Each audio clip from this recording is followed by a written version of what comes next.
முதலில் சாதாரண எஃப்ஐஆர் நடைமுறை பற்றி தெரிந்து கொள்வோம். இந்திய குற்றவியல் நடைமுறை சட்டத்தின் பிரிவு 154 கீழ் எஃப்ஐஆர் தாக்கல் செய்யும் நடைமுறை குறிப்பிடப்பட்டுள்ளது. பொதுவாக குற்றம் நடந்த அதிகார எல்லைக்கு கீழ் இருக்கும் காவல் நிலையத்தில்தான் புகார் கொடுக்க வேண்டும்.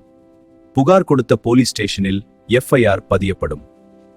எஃப்ஐஆர் மனுவை நீங்களே எழுதி கொடுக்கலாம், அல்லது நீங்கள் வாய் வார்த்தையாக சொன்னதை கேட்டு எட்டிஆர் ரெஜிஸ்டரில் எழுதி உங்களுக்கு ஒரு பிரதியும் கொடுப்பார்.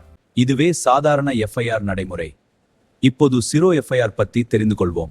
பெண்கள் துணிந்து புகார் கொடுப்பதற்கே தயங்கும் இந்த காலகட்டத்தில் அவர்களை காவல் நிலையங்களில் அலைக்கழிப்பது தவறு. இதற்காகத்தான் ஜீரோ எஃப்ஐஆர் நடைமுறைக்கு வந்துள்ளது.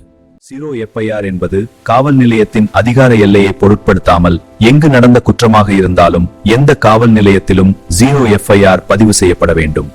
அப்படி பதியும் போது அதற்கு வரிசை எண் தரப்படாது. ஜீரோ எண் அலர்ட் செய்யப்பட்டு ஜீரோ எஃப்ஐஆர் பதிவு செய்வார்கள். பதிவு செய்த பிறகு வழக்கு அதிகார வரம்புக்குட்பட்ட காவல் நிலையத்திற்கு எஃப்ஐஆர் மாற்றப்பட்டு அங்கே வரிசை எண் தரப்படும். சம்பந்தப்பட்ட ஆவணங்களை உடனடியாக சம்பந்தப்பட்ட காவல் நிலையத்திற்கு மாற்றி விடக்க வேண்டும்.